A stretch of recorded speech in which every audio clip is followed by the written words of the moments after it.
Hello, good afternoon, everybody, and welcome to the P2P presentation, Stay in the Know, Expanding Knowledge Mobilization Across the Settlement Sector. Thank you for joining us today. In the interest of time, I know there's some people who are joining us as I get started, but we are going to get started for those who are able to join us on time.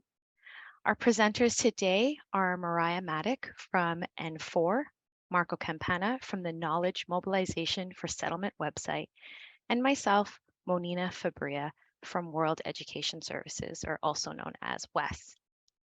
Please remember that you have a Q&A icon at the bottom of your screen. Please use this throughout the session and enter any of your questions, comments, or thoughts, and we will have dedicated time at the end of the presentation to address all of those questions and comments. So without further ado, please welcome Mariah. Great. Thank you so much, Monina, and thank you for the invitation to present today. And welcome, everyone. Before I begin today, I'd just like to begin with an acknowledgement that N4 is hosted at CHIO, which is located in Ottawa, Ontario. And Ottawa is built on unceded Algonquin Anishinaabe territories. The people of the Algonquin Anishinaabe Nation have lived on this territory for millennia, and we honor them and this land. Their culture and presence have nurtured and continue to nurture this land. We also honor all First Nations, Inuit, and Métis peoples and their valuable past and present contributions to this land. I will begin today by providing a very brief overview of N4, who N4 is, and then I'll introduce knowledge mobilization and how we plan for it at N4.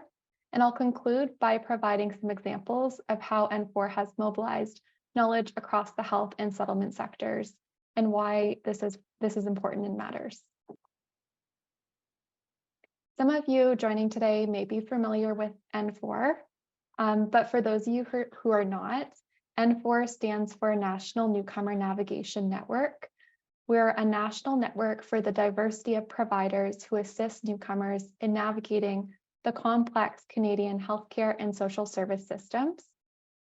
The mission of N4 is the vision of N4 is for all Canadians, all newcomer Canadians to have a consistent and equitable experience navigating health and social services during their settlement. So regardless if they're settling in an urban area or a rural area, that experience is equitable. And how do we do this? We have created a national platform for newcomer serving professionals to connect, learn, and collaborate around system navigation. The N4 network is made up of professionals in the health sector.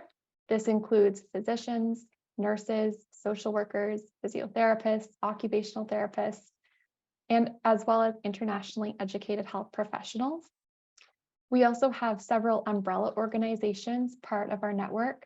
These include settlement organizations and national professional associations for health professionals. Social service organizations are also part of our network. These include settlement organizations, and we also have several of those in academia. N4 plays a big role in supporting our subject matter experts in academia to put their knowledge and research into the hands of those who can put it into practice. And to give you a sense of who makes up the network and where individuals are from, this map on the slide shows all of the organizations that N4 has made connections with, and we truly have a coast to coast and sector to sector representation. And our network tools and resources help our N4 members to connect, learn, and collaborate. And the tools and resources that you are seeing on this slide provide opportunities for professional development, education, virtual discussions, networking, and the sharing of data and resources across sectors and geographies. So now that I've introduced N4 and who's in our network, I'll jump into discussing knowledge mobilization. So what is knowledge mobilization? Knowledge mobilization is an umbrella term that's used to describe a wide range of activities. These might include knowledge development, knowledge transfer, knowledge exchange, dissemination, and other terms. But with that jargon aside and put very simply, knowledge mobilization is about making evidence accessible, understandable, and useful for those who can put it into practice. Knowledge mobilization is not just about disseminating information or sharing or publishing it or a one-way information flow, but it's about end user participation, engagement, and attention to impact. So how do you plan to mobilize knowledge? It's definitely a good idea to build a knowledge mobilization strategy into any project or program from the outset. And the questions that are on this slide can be very helpful to help you in determining how you might want to think about this or develop a knowledge mobilization strategy. For example, it might be considering what knowledge you're hoping to communicate that will inspire action. What is it about the project or program that you're working on that might inspire action among others? Is your goal to change practice or policy? If so, then having compelling statistics about why an issue matters might be very important in your knowledge mobilization plan. And when you do this or answer these questions, it can be helpful to develop some key messages around what you're communicating. As well, it's helpful to consider why you are interested in mobilizing knowledge. Is it to motivate, inspire, and engage? Answering this may give clarity into how you will deliver a particular message to your audience or audiences, depending on what you're communicating. And this slide shows some examples of tools that can be used to mobilize knowledge. You're likely already mobilizing knowledge, but you might not be calling it knowledge mobilization. For example, if you've presented on programs or services at conferences or delivered webinars or posted on social media, you've been doing knowledge mobilization. Something to consider when selecting tools is reach versus engagement interaction. For example, certain tools may increase your reach to your target audience, and this might help you strategize which tools you use. However, sometimes with greater reach, there's a less room for interaction, which can be important for the uptake of knowledge. So selecting which tools to use may depend on your overall goal and the message that you're communicating and the audience you're communicating to. So for example, if your target audience is a sector, then tools that have wide reach, like webinars or a social media campaign with targeting messaging, can be a great way to reach a lot of professionals at once. If you're looking to inspire action among a single organization or to change a policy, then one-to-one stakeholder meetings might be more effective. So there can be that two-way dialogue and that opportunity for questions and discussion. So the slide here shows a tool from the Knowledge Mobilization Toolkit.ca. This can be really helpful to help determine how to mobilize knowledge. We use this tool at N4, and the KMB Toolkit.ca is developed through the Knowledge Institute of Child and Youth Mental Health and Addictions, but there's a lot of relevant content that can be applied across sectors. And it's especially helpful if you have, this tool is especially helpful if you have more than one target audience for the knowledge you are hoping to disseminate. This tool can help you develop a targeted approach based on the audience. And it's also a good idea to have a sense of your budget and resources and timeline to plan for how you mobilize knowledge. And to give you an example of how we're using this tool, N4 has 2 forthcoming recommendation reports that will be looking at ways we can improve the pathways to licensure for internationally trained physicians and internationally educated nurses. Our recommendations in the report involve a variety of audiences, including regulatory bodies, government, faculties of medicine, settlement organizations, among others. And so for each recommendation in our report, we're thinking about our strategy based on the target audience and the best way that we can communicate the messages in the report, because we know that it's unlikely that someone will read the entire report from cover to cover, given how long it is.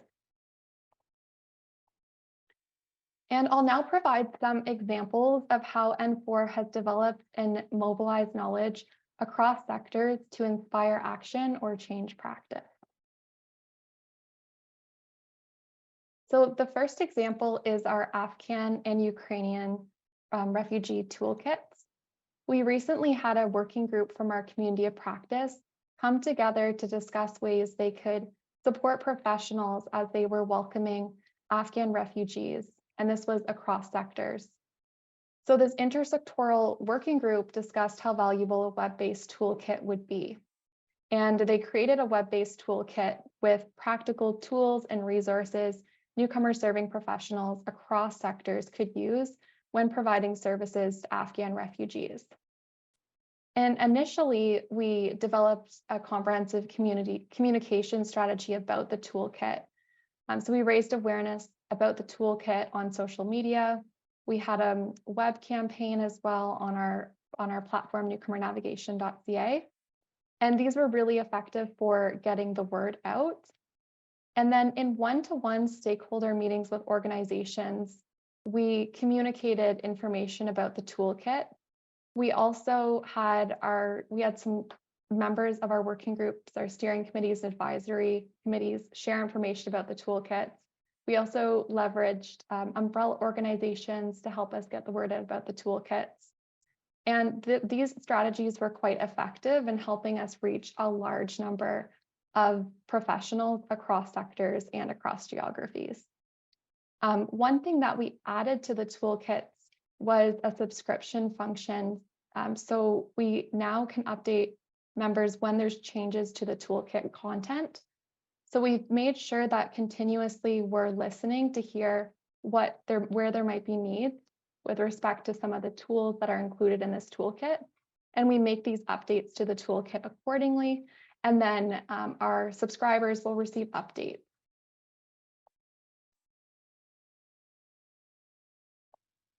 Another example of knowledge mobilization is around a position paper that was developed by an N4 Community of Practice working group. This working group came together to look at the issue of access to interpretation services. We heard through a network-wide survey as well as stakeholder engagement meetings that the inability to access an interpreter creates significant inequity across sectors and can result in the parentification of newcomer children and youth. And so this working group produced a position paper that makes the case for provincially funded interpretation services and calls for a national standard for healthcare equity. And once we had this paper, we knew there was still a lot of work to do in terms of inspiring action. And so the audience in terms of who could create that action or create the policy change that the working group discussed was those in government, as well as accreditation or assessment bodies.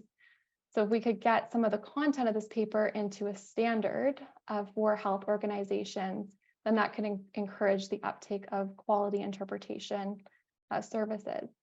And so initially what was developed was a communication strategy and a government relations strategy around how we were going to get the word out about the contents in this paper and to make sure that we are reaching the right people. We also presented the paper at conferences and on Language Access Day. And we set up one-to-one stakeholder meetings with some of the folks involved in the key audiences, so members of Parliament. And we also produced a policy brief to break down the contents of this paper. So again, it was several pages, and we created in partnership with one of our health organizations, Healthcare Canada, we looked at just creating a few pages about the content of this paper. And as a result of these knowledge mobilization efforts, we just heard last week that now 35 of the Health Standards Organization's HSO standards will now have embedded content on access to interpretation services. So we felt that was a very big success. We also use our N4 webinars to help us bridge the gap between research, knowledge, and practice. So our subject matter experts, we reach out to and we identify based on learning gaps and needs identified by our N4 network members. And through our webinars, we're able to reach newcomer serving professionals across sectors and geographies. To evaluate the effectiveness of our webinars, we've added a question into our post survey to see how many survey respondents agree or strongly agree that they would apply what they're learning into their practice. And we've heard from the survey respondents that over 80% have agreed or strongly agreed that they would apply what they're learning in the webinar to their practice. And for content that needs greater audience interaction, we have set up professional development series. For example, we have a professional development series on trauma-informed care that we've offered with our subject matter experts from IWK Health Center. We also offer quarterly ethicist-led case-based learning events. And that's because there's greater interaction and deeper discussion with the content that's being shared involved. So oftentimes our professional development series will have a greater participant limit, but that's so we can ensure deep engagement with the material provided and facilitate smaller breakout rooms. I'm just going to look at the time here.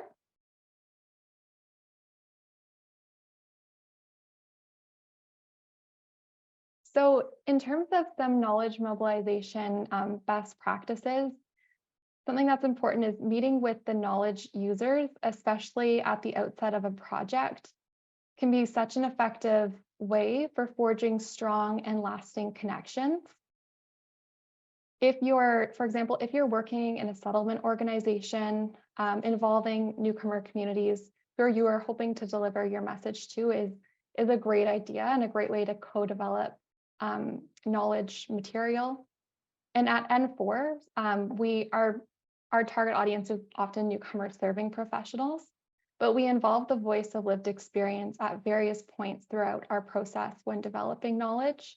So we always ensure that we have representation on our working groups of newcomers with lived experience. More recently, as we've been developing recommendation reports for our recommendation reports for internationally trained physicians, internationally educated nurses, we've had groups of lived experience who are validating and informing the recommendations that are coming into the report. So it's been a really effective way for us to co-develop a product that will definitely is true to some of the barriers that they experience trying to obtain licensure. Another consideration is when building relationships with organizations, build links across multiple levels from frontline, from those working on the frontline, program and policy staff to senior leadership. This can be very helpful because it can help determine how you might communicate a message or what tool you might use to do knowledge mobilization. As well, to produce knowledge mobilization products that are meeting users' needs, consider repackaging existing materials or developing new ones. And this could be in concert with the users and their identified needs as well. And oftentimes with knowledge mobilization, it's a good idea to adopt more than one outreach medium in the knowledge mobilization plan, so to use a variety of tools. For example, if you've produced a report and there are various audiences who you're aiming to inspire action or create policy change, then it might be helpful to use different tools to communicate that knowledge. For example, creating a policy brief, but also doing those one-to-one stakeholder meetings to ensure that there's engagement with what's being shared. And finally, consider developing a communications plan and building that in with your knowledge mobilization strategy.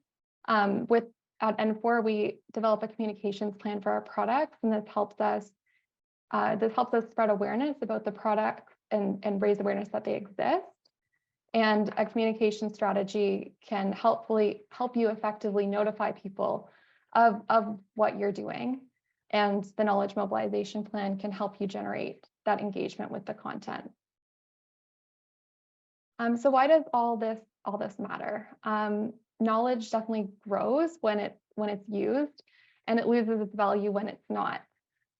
So when we're spending so much time producing these reports, instead of having them on our website, it's important that we're coming up with ways that we can share what's in those reports with others who might be able to put some of what's in the report into practice. Knowledge mobilization empowers people to use information in strategic ways to address issues that they may be encountering in their work. It can have a very real life impact. And knowledge mobilization also helps us raise awareness, prompt change, bring together and put what we know into use, into practice. It definitely draws attention to issues that matter. And it not only improves the ways in which knowledge is shared, but also helps us bring more effective and sustainable sector change. And simply put, knowledge mobilization helps prompt change and action, and it can help us improve our service delivery to newcomers. On this slide, I've included some of the references throughout the presentation I made. A lot of this content has come from the kmbtoolkit.ca, as well as guidelines for effective knowledge mobilization through SSHRC. And there's some other helpful resources on this slide that can help guide knowledge mobilization processes. And if you have any questions or would like to reach out on anything that was shared today, my contact information is here. And I'll hand it back to Monina. Thank you, Mariah. I appreciate the overview on knowledge mobilization and management and some of the great examples that you're doing at N4. For those of you just joining us, I just wanted to remind you our presenters will be presenting one after the other, but we encourage you to please use the Q&A box at the bottom of your screen to include any questions or comments you may have throughout the presentation. And at the end of the last presentation, we'll have dedicated time to address some of those. So thank you to those who are already engaging. We look forward to chatting more about some of the items that you raised. So I'm just going to transition into a little bit about knowledge mobilization here at WES. If you missed the introduction, I am Monina Fabria, the Senior Manager of Knowledge Management and Mobilization at World Education Services, or as many know us as WES. Before I dive into the presentation, I want to acknowledge that WES works across the US and Canada. We operate on the island known as Mannahatta, now called Manhattan, in Lenape-Hoking region, the homeland of the Lenape people. However, we also work on the traditional territory of many nations, including the Mississaugas of the Credit, the Anishinaabe, the Chippewa, and the Haudenosaunee, and the Wendat peoples. We also acknowledge that Toronto is covered by Treaty 13, signed with the Mississaugas of the Credit. For those of you who may not be aware, World Education Services is a nonprofit social enterprise dedicated to helping international students, immigrants, and refugees achieve their educational and career goals in Canada and the US. At WES, our mission is we help people learn, work, and thrive in new places. We help society recognize the value of people's education and experience. And ultimately, we envision a society where everyone is able to put their education, experience, and skills to work anywhere in the world. WES evaluates academic credentials from more than 57,000 institutions in over 200 countries and territories across the globe. WES reports are recognized by thousands of academic institutions, licensing bodies, and employers throughout the US and Canada. Beyond this credential evaluation side, WES provides other supports to help immigrants and refugees integrate into the local workforce and academic communities. Global Talent Bridge is where my work resides and focuses on a number of areas, including knowledge mobilization, which I will be speaking more on today. So I wanted to get started with sharing some practices that we've been implementing here at WES, and to follow up with what Mariah had mentioned about the importance of it, of sharing the knowledge, because I know that many of you on this call are, doing some great work and wanting to share it, but sometimes we don't know about it. So hopefully that you'll find some new items, but also find some other ways that we can all work together to spread the knowledge. So I'll start with one of our main avenues for knowledge mobilization, and that's through our Global Talent Bridge blog. Our blog compiles news on initiatives, partnerships, and other learnings from our work in the sector in both Canada and the US. Highlights include our work in the immigrant and refugee youth space, initiatives to build a more immigrant inclusive workforce, and emerging partnerships in our work. If you haven't already, I encourage you to explore the blog and sign up for our monthly newsletter at the link provided below. We also have the West Mariam Asifa Fund, the philanthropic arm of WES. Through grant making, impact investing, partnerships, and field building, the fund supports efforts to bring about inclusive economies and to ensure that all immigrants and refugees can achieve their goals and thrive. As a young funder in this space, we lead by a learning by doing approach, and we are continually adapting who, what, and how we fund to reflect what we are learning from our partners and the sector. The fund works closely with our grantee and investee partners. We see ourselves as students of trust-based philanthropy, and we're inspired by the key principle of addressing power imbalances in philanthropy, which includes being transparent, responsive, and flexible. We know that the mission of the fund cannot be achieved alone, and that we are stronger together. So we transparently share knowledge and resources with the field and connect the dots among partners and key stakeholders where we can. For those of you interested in learning more about the fund, again, I invite you to explore the website and also sign up for their newsletter to learn more about their work.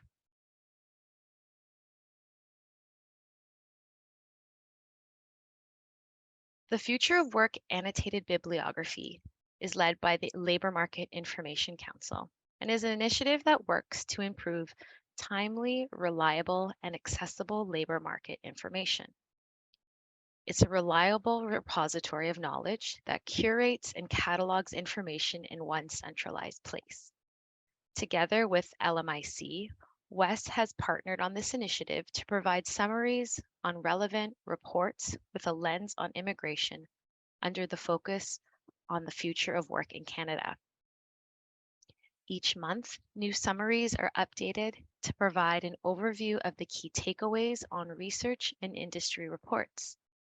This information facilitates strategic decision making for employers, educators, and policymakers with data needed to inform planning and ensure adequate reskilling and upskilling of the labor force to meet their future needs. The Future of Work Annotated Bibliography is used to inform organizational, policy, and programmatic decisions that are critically important now as policymakers draft recovery plans and prepare to build back better post-COVID and look ahead to the future of work. This tends to be a resource that many of our researchers and academics use because of the nature of the content that we pull. But I still invite you, for anybody interested, to look at the various themes that fall under the future of work with obviously a push for the migration theme because there's some very relevant and interesting reports and research that are pulled there. So I invite you to check out the website below for more information and stay updated to LMIC on future contributions.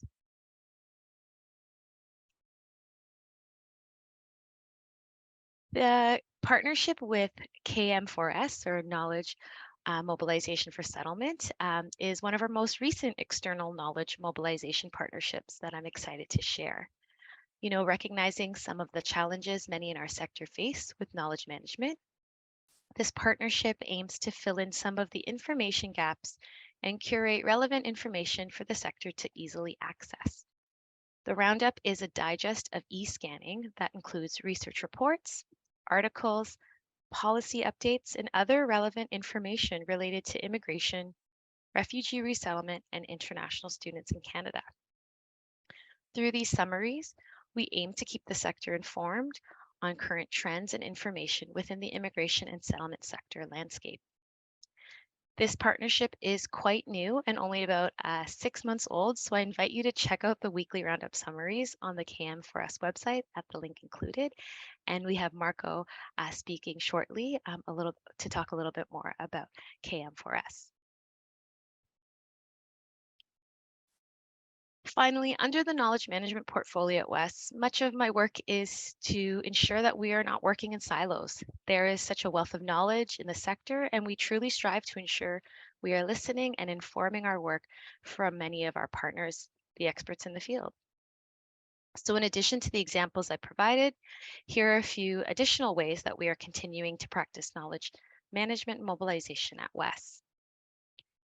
In our recent research report called Going the Distance on the labor market experiences of immigrant and refugee youth, we partnered with organizations in the youth sector to hear directly about the lived experiences of immigrant and refugee youth in Canada. This report has informed our programming going forward, and we plan to share our learnings externally as we begin to implement some of these recommendations in the coming months. Secondly, we've heard plenty from the sector about the challenges in supporting international students given their unique situation in Canada. Additionally, we've heard from international students themselves about the gaps that they face in search for employment and permanency in Canada. So while WES is not a direct service agency, we are taking this information back to our teams and partners to inform our work together in these spaces. Additionally, our policy team is a busy bunch advocating on a range of issues to all levels of government in the areas of immigration, settlement, refugee resettlement, and international students. Most recently, our policy team has been a strong advocate alongside N4 for internationally trained health professionals like nurses and doctors to further their labor market inclusion, particularly given the impacts of the global pandemic on the Canadian healthcare sector. Finally, acknowledging that we can't do our work alone, we are always open to discussion and partnership opportunities with other organizations to mobilize knowledge more widely, make a bigger impact, and amplify our work. So if you have any thoughts or ideas, then feel free to connect with me, and I'd be happy to chat more and see how we can work together. But now I'll pass it off to Marco Campana to tie this all together and talk about what this all means. Welcome, Marco. Thanks, Monina. I want to acknowledge that I'm in East York, Toronto, which is the traditional territory of many nations, including the Haudenosaunee, the Wendat, and the Mississaugas of the Credit. This land is also part of the Dish with One Spoon Treaty, which I and all of us here are responsible for honoring in a spirit of peace, friendship, and respect. So what I'm going to go through fairly quickly is some additional sector context, kind of pulling it out to a more higher level, if you will, looking at what we mean and what we need to be doing when it comes to knowledge mobilization. So it really comes down to sharing, right? Sharing your work. So why should you share your work? Why does sharing matter? And what should you do next? What are some actual steps you can take today moving forward? So I want to acknowledge that we've been talking about knowledge mobilization for quite some time. So in last year, the National Steering Committee on Technology was created, and a report was written that had 4 key themes. And the fourth one that I'll speak mainly today to you today about is mobilizing knowledge. So we talked about prioritizing and streamlining collaboration and information sharing. And in that context, what was really at the center were service providers, right? Thinking about what do we need as, or what do you need as service providers, and how do you intersect and interact with other organizations such as funders, researchers, the private sector, and newcomers. So the idea and the recommendations included things like creating a central public hub of information, ensuring that we look at knowledge as both formal and informal, and sharing that knowledge informally. And really talking about collaboration amongst different kinds of service providers within our sector and outside of it, and sharing data. And so all of those intersect, for example, with our funders, not just IRCC, although they are the biggest, but looking at how we can have feedback loops from what you're doing to what you're learning, and resources and investment in the knowledge mobilization space, as well as with researchers in academia. This is typically where we think about knowledge mobilization happening. Researchers do research and they share that knowledge back. But what we need is more of that kind of relationship where they could support the sector, including in doing community-based research. So there's knowledge exchanges that can happen there, but really making sure that not only is the work that researchers doing have an impact and is shared effectively in our sector, but also that we are also doing that research and seen to be doing that. And then there are other actors, we'll call them emerging sector actors, who are not necessarily direct service providers, but who are providing information and resources for newcomers. We're also talking about the private sector increasingly, and then newcomers themselves, right? They are increasingly settlement actors, creating networks, creating services, whether formal or informal, and also as clients. And so as we think about what we mean by knowledge mobilization, I like to refer to PKM, which is personal knowledge management, which is a model by Harold Jarkey, who is a Canadian learning consultant on the East Coast. And he talks about looking at how we need to be looking at information from a seek, sense, and share perspective. So we're not just looking for information, but then we're making sense of it. And we're not just sharing the information, but we're sharing the sense that we've made out of it. And we do this in sort of three intersecting but separate domains. The first is in our organizations or our work teams. The next is communities of practice. And the next is external third-party social networks, those emerging actors, for example. And so the goal is to be sharing what we're doing up the arrow, all the way through our communities of practice into our social networks, and then taking that information from those places. So finding information and ideas and opinions, bringing them through our communities of practice into our teams, and really trying to make sure that we've created a sense of movement in the information that we're sharing with each other and building that kind of knowledge. So why should you share your work? And Mariah and Monina alluded to some of this, but it's really thinking about the fact that you are in fact centers of knowledge and experience. You're not just being acted on when it comes to knowledge, but you're creating it. We don't always think about that from the perspective of, maybe you're not doing research, but what you are doing is running programs, doing evaluations, learning from what you're doing and building off of that. And that's the kind of knowledge and experience we want to be sharing that can be really mobilized. I like to reference Cities of Migration, a website that doesn't actually exist anymore, but created over almost 400 good ideas in inclusion. And what that site did was really looked at what are some interesting projects that are happening in an urban setting in North America, Europe, and in Australia that others might want to know about. And the simple act of sharing led to replication, right? So even if it was done in a more journalistic style, in a storytelling style, not a rigid academic style. And then there were webinars and conferences where people shared information.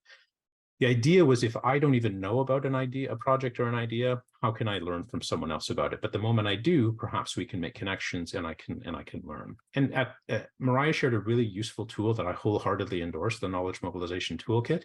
But when it comes down to it, when we're talking about knowledge mobilization, we're really answering three questions, which is what, so what, and now what. So what happened? Can you tell us what this project was about? What was done? How did you get to this? So what were the outcomes? What did you learn from this? What did we, what moved forward? What were the outcomes? And now what is, how can someone else use this information? So what comes next? We need to redo the project. We need to further the project. We need to scale the project. But if you're thinking about replicating this project or this idea, here's how you can do that. And building on this is the notion that we should be doing this all the time, not just at the end of our projects, and not in isolation, right? So Immigrant Services Calgary replicated a technology to build what they an intake and needs assessment service called Gateway. And what they built that on was the concept of completing and not competing, right? We have a lot of turf mentality in our sector. And when it comes down to it, if we build on each other's work, we can actually leverage knowledge from others and continue to share and build on that. So their idea was, we're going to complete someone else's idea in our context, right? So taking something from Windsor and moving it to Calgary and then looking at how it could work in that context. It's also about talking about progress and not perfection. I was at the Metropolis conference recently, and there was at least 2 sessions where I sat in on some really interesting projects that are now done, because at the end of March was the end of their project funding and it was over. And they shared incredible amounts of information and resources that they had not shared up to that point. And so it's kind of a so what moment, because what can I do with that knowledge if they're no longer around? And what's useful is if you're sharing as you're going, you're sharing your progress, you're sharing what you're learning, we can interact with each other in really interesting ways, so that we're building off of each other's resources. And that if I've got something that I could contribute to your project, I can do it earlier in the project rather than wait till the very end when the funding is done. And the final is, this isn't a new idea and it's not my idea, but it's a bit controversial in our context. The idea of anything that's publicly funded should be available for public reuse. And by that, I mean, if you're funded to create a toolkit by IRCC, that's federal government money, that's public money that's gone into funding that, it should be expected that you share that toolkit for people to reuse in a public context. You still own copyright over that, but you're allowing people to reuse and repurpose and remix even that content and share it back out under the same kinds of conditions. So where can you share your work? We've heard about the National Newcomer Navigation Network, but there are many communities of practice, and there are formal spaces as well where you can be sharing your work. So for example, on the left, I've got the Computer Assisted Language Learning Journal, TESOL Canada Journal, Learn IT to Teach, which manages Avenue, has a number of, does an annotated bibliography you could share, as we're doing here at P2P, at the Metropolis Conference. But even on the communities of practice that we have, there are many, and they are different. So Tutela and Avenue serve the language side of the sector. National Newcomer Navigation Network, settlenet.org, and the CAMH Immigrant and Refugee Mental Health Project also has a community of practice. Now, I've linked to each one of these, so you'll get them in the slides, but part of the challenge is that all of these are behind a password for the most part. Their content is behind a password. And what the problem is with that is that we don't necessarily know what's there to access, and we don't always have access to all of those pathways. So I want to share Avenue, for example, which is a space for ESL and link projects to share information and materials. But one of the things that they do is they run, on the right-hand side, you'll see here, a number of different webinars and podcasts, which they then put out publicly in front of the password. And you might think, well, what does ESL information have to do if I'm on the language side of the sector? It could be really interesting if you're thinking about e-learning design guidelines, if you're thinking about professional development in integrating technology, if you're interested on not just H5P writing tools for your learning management system, or if you want to learn how to onboard new students into a technology, for example. So the idea is that there's actually a lot that we can be learning from each other if we took the time to share some of those things in that idea of kind of a resource hub, for example, as I mentioned earlier. So the next is, part of this is technology has made it much easier for us to share, because as technology and content become increasingly complex, they've also become increasingly easy for us to be able to share what works, to share what matters. And when we share, it helps rise above some of the noise, both for clients as well as for each other, about what works. How do I start this process, or this project? So I'm advocating that we share with the idea for reuse. And I'll give you an example of that. So on the Tutela website, which is a thriving community of practice that's focused on sharing resources and creating connections within the ESL community in Canada, they've got these 2 screenshots capture a listing where you can find H5P resources and SCORM resources. And if you're not sure what those are, they're basically reusable modules that you can incorporate into a learning management system or even onto a website. And the key is that they talk about reuse. They tell you about the rights of use and how to embed them. So I'll give you an example. If I click through here, we can see on the Tutela website, I'll log in. And this is the challenge, right? If you don't have a login, you may not have access. So what you can do here is you can actually take these materials and you can make use of them in other spaces. Okay. So you can take these and you can make use of them in other spaces. So what I've done, for example, is I've taken an example here of a H5P resource, Indigenous Peoples in Canada, and you can see it was created by the Catholic School Board in Toronto, and they've made it available copyright by Creative Commons copyright. So what I've done, for example, this is an example of where you can actually embed it into a site. So I've taken this example of an H5P resource and embedded it into a Google site. So here you can see, and if you've done this, this is becoming as simple, for example, as if you can embed a YouTube video into your website, you can start to embed these resources. So what is happening here is that I haven't created this. I can surround it with additional content, introductory stuff here. I can add additional information here. But what I've got is a ready-made project where people can actually use this on my site and I can provide additional context for them. Additionally, this is an example of a SCORM package. And so Norquest College has created a number of e-learning modules for newcomers related to web safety. So you can see them all at the bottom here.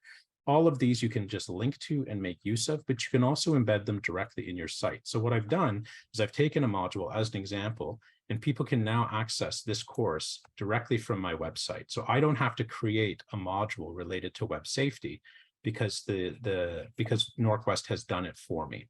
Or I can just give people the link to the website where they can access this information directly through the Norquest website itself. So it provides, if you're looking at providing information about disinformation or other web safety topics, you don't have to reinvent the curriculum. Someone has created something specifically for newcomers that you can reuse in your own context. And I think that that's something that's really important for us to be aware of. And finally, so what you should do next is to take some small steps.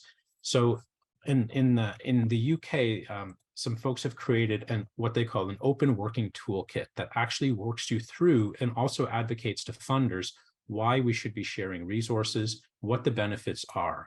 And so after today, it's really all about starting small. Take some small steps, start to work in the open within your organization. The format doesn't matter. Don't share private details about your clients, for example, but you have all of this digital content. You're creating things constantly. Take something and share it occasionally. Be intentional about what you're sharing. Repurpose or create something that would be useful to your colleagues, share it in communities of practice, share things with your clients, but also share things with the idea that others can reuse it and build on top of it. And then also build on top of what other people are doing. If we all share into these repositories, we can all benefit from what each other are doing and putting out into the community. And so if we look back at the personal knowledge management, what we start to see is that it's really just a loop, right? We're constantly bringing things up and down through these intersecting communities, whether it's at our organizational level, in the communities of practice, or externally in larger settings, whether it's through social media or external actors in other places. What we need to do, we've heard about from both Mariah and Monina, the intentionality side and the instrument side. So when we talk about 3 I's of immigrant integration, we need to be intentional about what we're doing, right? So Monina talked about being intentional with the Miriam Asifa Fund in sharing knowledge within everyone who's funded. And the instruments such as the Knowledge Mobilization Toolkit.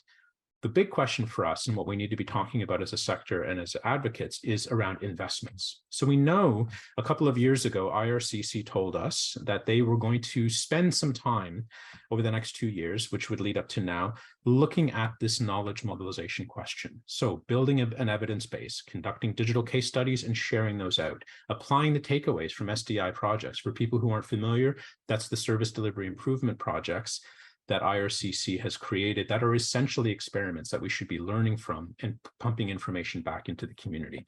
They've identified specific guidance that the sector has asked for and wants around best practices around privacy, cybersecurity, digital literacy, for example, and they committed to developing some guidelines. And then they committed to having a conversation with the sector constantly. Now, none of this has happened as overtly or openly as it should have. And so we need to figure out, how do we move this forward? And if it's not through IRCC, then how do we do it as a sector? So what I'd like you to think about doing next is think about this from the head, hands, and heart perspective. So from your head, buy into this idea of knowledge mobilization. Start sharing, start putting out the information that you have, start talking about the work that you're doing informally. Hey, this was something we learned interestingly this week. Is anyone else working on this? And what you'll find is there probably are other people working on what you're working on. With your hands, make use of what others share. This is where the investments come in, because knowledge mobilization does require resources. It requires you to have the time to consume, analyze, and operationalize information to make sense of that stuff. But if you are looking for it, there's a lot out there that you can grab. And then the heart is, this is where we all need to come together to advocate about mobilizing knowledge as a sector, to make sure that our funders and our sector leaders all understand that this is something that's really important to us and requires the kind of investments that are needed. So this is where you can find me. My Knowledge Mobilization for Settlement website is where I share tons of information. You can also connect with me on LinkedIn. And with that, I will feed you back to Monina for our Q&A. Thank you, Marco. That was great. There's some really great resources, new to me as well. So I was taking lots of notes. So again, I had asked at the beginning, if you have any questions, please throw them in the chat. I see we have a few here for our panelists, including myself. So I'll get started on a few, but if there are any others, please type them up and we'll try to get through some of them. So Mariah, the first question is for you. Are you aware of the long-term positive outcomes of N4's knowledge mobilization toolkits for the settlement sector and newcomers in Canada? Thanks, Monina. This is such a great question, because we're always thinking of how we can evaluate the knowledge products that we're generating, and our toolkits are no exception to that. It has been difficult to evaluate our toolkits long term, but in the short term, we've been measuring some metrics that we're able to access, such as the number of clicks on the toolkits, the number of subscribers when to receiving updates about the content changes. We've also done some qualitative feedback sessions with our N4 advisory committee. So that's perspectives from coast to coast and sector to sector, to hear from them. If are your organizations using these toolkits? What do they need in the toolkit? We've done similar qualitative feedback sessions as well with our working groups that produce those particular toolkits. So we're able to obtain some qualitative feedback there about the impact and to hear that they're being used. Recently, for example, one of our advisory committee members noted that she was working with an Afghan client, and they were being denied entry into school because they didn't have a permanent address. So we worked with a lawyer to develop a letter advocating for that child, explaining the situation, to be enrolled in school, noting it's a right to education. And so then we added that into the toolkit, and we heard right away that it was used. It was used by that practitioner. So I think we have feedback like that, but it's been a little bit, it's been challenging to evaluate that long term. Thank you. And that's a great example of, like the answer was there and it was just facilitating the information to the right people. Our next question is also to Mariah. Does N4 offer knowledge mobilization training to its members, such as service providers and researchers in Canada? So currently, we do not offer any particular training to our members. There is likely some tools and resources that can be found in our resource toolkit. But it's not out of the realm of possibility. This is something I can take back to our team, because we do offer professional development series. And I think this would be one that would be really, really important for not only just the settlement sector, but also the health sectors as well. So I will take that back. Thank you. I'm just going to pause. I have a question to actually the audience that I think all of us panelists would be interested in hearing. We are sharing practices that we know of and ideas, but curious for those in the room, what are those resources or tools and other examples of knowledge mobilization and management that they use and that's helpful? Because I think, if this session has exemplified anything, it's that sharing piece. We may know about it, but others may not know about it outside of our network. So if any of you have examples, resources, we're also equally interested to hear about them. So please put them in the Q&A or the chat function, so we can, assemble a list of resources that we can all share across. The next question then is, it's to me. The question is about, knowledge and mobilization with regards to foreign credentials evaluation, particularly in the context of foreign credentials not being recognized. I'm not quite sure if I fully understand the full question, but what I can say is that, there are departments out here at West that are continuously in conversation with regulatory bodies and licensing bodies to talk about what are those common barriers that we are hearing from those who use West services. And we also have a policy team that is continuously advocating for, the removal of such barriers. But I also know that N4 is also doing some work about that too, particularly in the IEHP field. So let me know if that answers the question. I'm not quite sure if it does, but if not, I'm happy to chat further and find out more what you're thinking about. So feel free to reach out. Okay, and the next question is to Marco. Two questions actually. First, as an academic researcher, this person has observed that knowledge mobilization training is still rare for those who lack resources or networks to engage in community partnerships. Do you have any thoughts on how academic researchers can be more active in their knowledge mobilization efforts when there may be a lack of institutional resources? And I'll stop there and I'll follow up with a second question. Sure, and I'll follow up the answer with some links in the Q&A, so don't get rid of that question, Monina. But the Sure. first is, there is a network called Research Impact Canada, which is a network of universities in this case, who are committed to knowledge mobilization. They do research, they have meetups, they do conferences, and that's a really good space both for formal and informal access to understand where you can get some of this grounding. The other is through York University, which is sort of the main chair of Research Impact. They actually run knowledge mobilization training for academics, for their partners, and for community members. It's called Mobilize You, and again, I'll share that in the Q&A, but also just accessing even the knowledge mobilization toolkit that Mariah shared is a good starting point that doesn't require a lot of resources because it walks you through a really useful process of questions that you can ask at the beginning of your research process.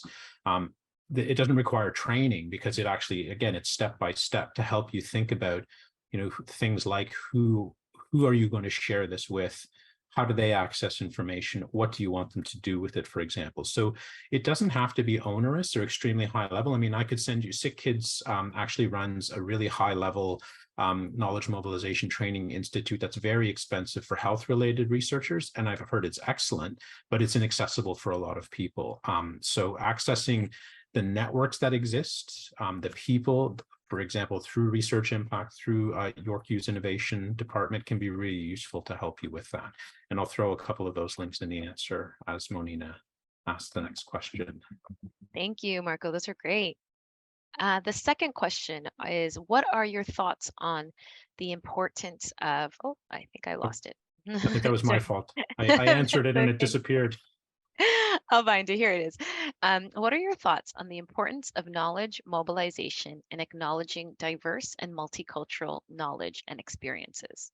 I think it's essential. And I think I had a good conversation with someone actually at the Metropolis conference about decolonizing knowledge mobilization, because again, the typical model of knowledge mobilization comes from an academic perspective, which we have to admit is white and privileged. But knowledge mobilization done well is actually something that, because if you're taking into account the people you're working with, as well as the communities you're trying to serve with the information, it can be quite effective. And so I think that you can not just acknowledge, but include diverse and multicultural knowledge. And that's, again, the flip side of this is from the non-academic perspective, which is why it's really important for us in our sector to be doing knowledge mobilization, to make sure that the voices of those who may not be heard through traditional kind of research and studies are actually heard in these contexts. The other thing is that communities themselves are actually mobilizing around some of this stuff. So, for example, there's some good examples I'll put in the good ideas section. I'll add it to the links again. It's the knowledge mobilization, the KM4S website. I have, for example, there's a Jane Finch Community Research Partnership where they have defined principles for conducting research in the Jane Finch community. If you're not familiar with Jane Finch in Toronto, it's very racialized, it's very low income, and it tends to have been a community that people research on and not with over many decades. And so what they've said, if you're coming into our community now to do research, here's how you're going to work with us. Here's how you're going to make sure we're front and center. And there's actually even a community review. So there's an ethical review that happens at the academic level, which is very useful. But then there's a community review of the research project to make sure that the community needs are also incorporated and being met. So if you take that different approach, if you work with the communities, if you look at the knowledge mobilization toolkit, it inherently has inclusivity built into it, but you need to be actively making sure that is part of the process you're working on. So knowledge mobilization done well is research is research in the community that involves community members, that has them at the forefront of intention, and ensures that whatever is created is useful for them.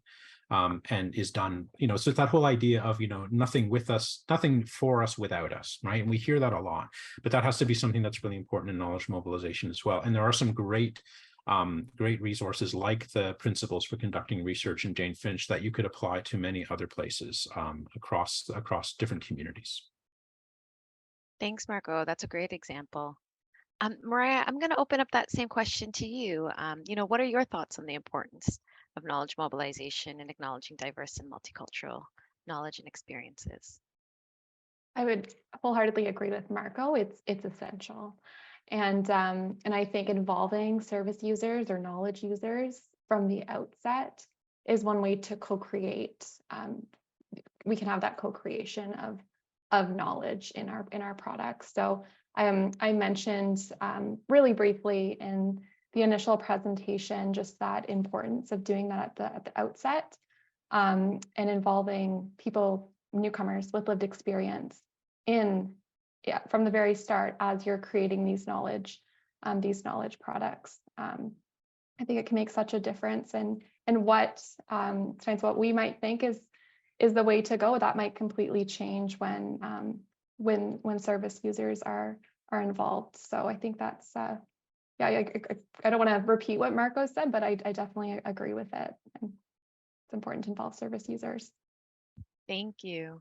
Yeah, one thing I think we all kind of sort of touched on, but want to pull it out from our presentations is that this whole exercise of sharing knowledge is also like, it's okay if things don't go the way we originally intended. And in our discussions for the presentation, we had talked about like failing forward, and that's okay. Outcomes and impact changes as the programs and initiatives go forward, and that's kind of things that we also want to hear about. What did we learn from some setbacks or challenges in the program development or program implementation? And so, Marco had mentioned about it's not perfect, and I think that's something that we really that's hard in our sector with a lot of reports and outcome based things that we have to do in the sector. But I really encourage you to think about, sharing everything, and whether it was a intended outcome or not, good or bad, we'd love to hear it. And just to touch base or to connect to the Jane Finch example Marco used, yeah, from our immigrant youth report, we heard a lot about, youth wanting to be part of the design in, how to help their labor market inclusion better in Canada. And so from that recommendation, our youth initiatives team is looking at piloting an approach that has, immigrant and refugee youth who are at the forefront of how, what sort of services and supports that they could use so that they can have, we have that lived experience perspective in how to help them in their labor market integration. So moving forward, that's kind of the stuff that we're hoping to share a little bit more as we navigate this new approach to the work. We've got some time for a few more. I think there's about 2 more questions. Back to you, Mariah. What are some of the challenges that N4 members have experienced while engaging in knowledge mobilization? And can you share how they may have overcome these challenges? Yeah, this is a great question, and perhaps I'll start and then open it up as well to you, Marco and Monina, as you might have some thoughts on some barriers to knowledge mobilization. I think the first one that comes to mind is resources, funding and resources and time. It takes time to do knowledge mobilization. It needs to be built into a project, and I think sometimes we're working with shorter timelines or a funding period that might be just one fiscal year. And so any knowledge mobilization we're doing beyond the point of the project when we actually, and it might take time as well to know if the project is how it's really going. And after that point, doing any knowledge mobilization is likely off the side of the desk. And I think we see that with a lot of our N4 network members, is that they're doing their very best, but there's just not the time and the resources there to support taking what they want to share to the next level or disseminating it to a greater audience. So I think some ways to overcome or circumvent these challenges is to build it in at the outset of a project, to build in time for knowledge mobilization.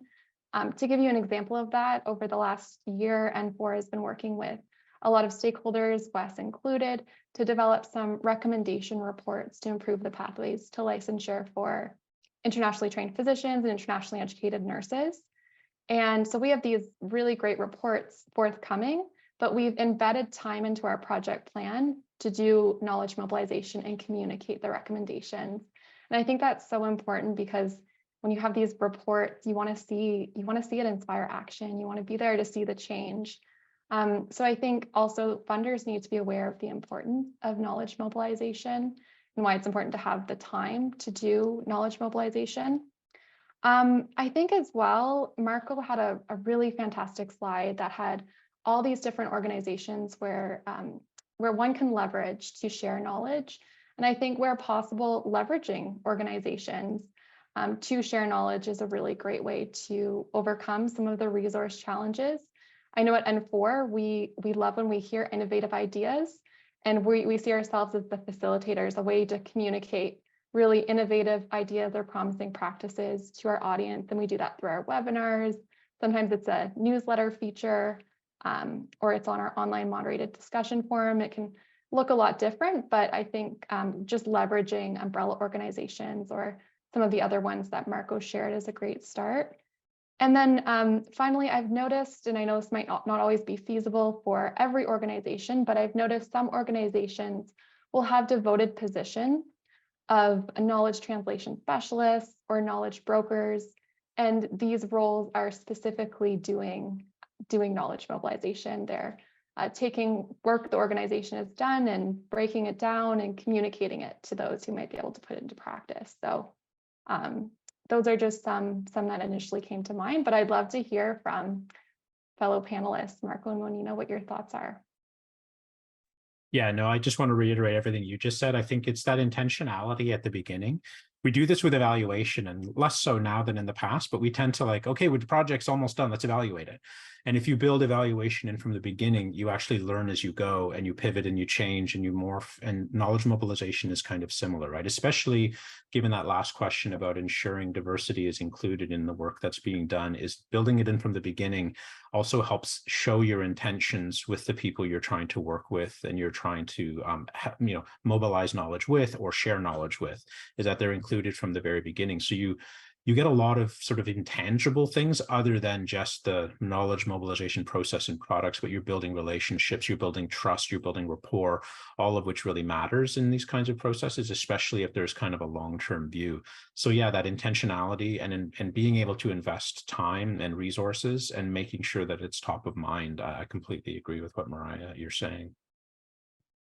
Thank you, Marco, and thank you, Mariah.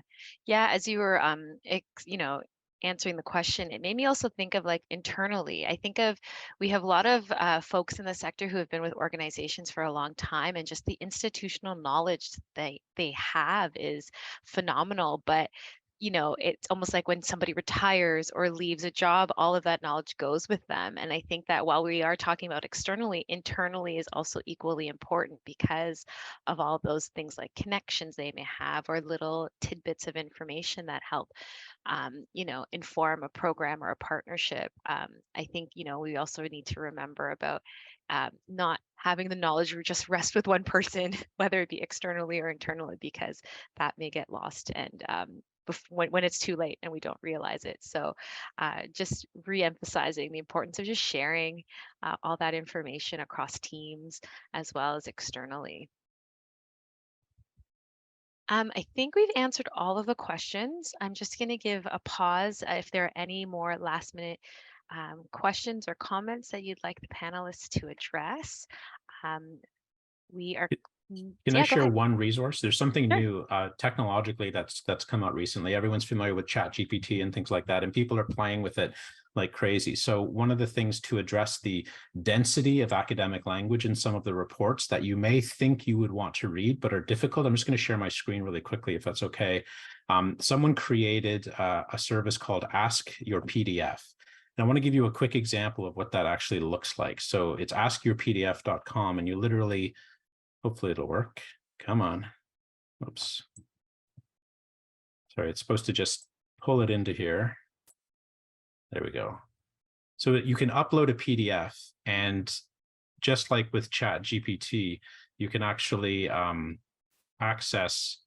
It does a quick summary. I just want to show you real time how it works. So it tells you what the PDF is, who wrote it, what the main things are, and then here are some questions you might want to ask. You can actually have a conversation with the document now. So for example, let's take this first question it suggests, pop it in.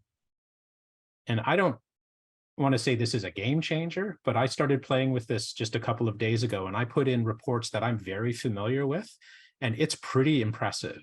So you can actually ask it questions about the report, and it's like having a conversation with the document or with a person. So knowledge mobilization is really trying to remove all of that density and creating smaller, bite-sized, accessible versions of it. But in the absence of it, a site like that can actually help you to go through a document and even to decide, do I want to take the time to read what is, in this case, let's see, it's a 15-page document, but maybe I don't have time to read 15 pages. So I can query the document and see, are there things of interest to me here? And then that tells me that I can take the next step. So when it comes to knowledge mobilization, the technology tools, like I mentioned in my presentation, are getting easier and more complex for us to actually even be able to do some of this stuff. So in the absence of effective knowledge mobilization in a report, you can actually have a conversation with the report now, which kind of is mind-boggling. That's fascinating. Thank you for sharing that. I wasn't aware of it, but I feel like many of us could save some time in reading the many, many reports we get. But like we all mentioned, the resources have been shared in the chat, as well as all of the slides from today's presentation will be shared with you, the audience, following this session. But I just want to say thank you to Mariah and Marco for joining us, as well as P2P for having us use the platform to share this across the sector. And our emails are all located in the decks. So once you get them, feel free to reach out to any of us or all of us, where we're all happy to chat further about knowledge mobilization. And just a big thank you to you all for joining us. Thanks, everybody. Thank you. Have a great day.